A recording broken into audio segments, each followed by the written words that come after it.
এটা রোডে তো ঢুকলে কি এমনি ঢোকে? রোডে ঢুকলে পুরো আমরা টিপলেস করছি আসলে, এই যে টিপলেস করছি, আমরা টিপলেস করছি। তো এখন আমরা দেখাচ্ছি টিপলেস করার উপকারটা কি। দাঁড়ান, এই দেখেন আমরা একে একে কাটা ঢুকেছি কয়টা সরবন্ধু সামান থেকে।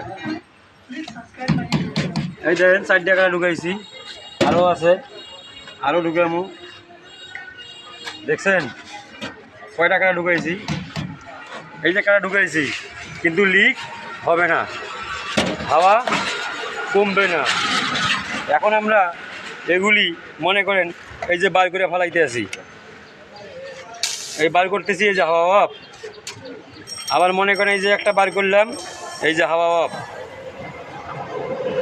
হাওয়া অফ হয়ে গেছে। এই যে আরেকটা বার করলাম, বার করতেছি, হাওয়া অফ।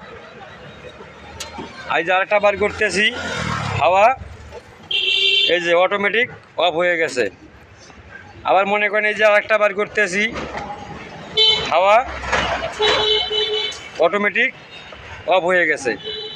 এই কারণে কিন্তু মানুষ টিউবলেস করে, তাছাড়া টিউবলেস করার কোনো দরকার ছিল না। একটা টিউব 1 সপ্তাহ যায় না।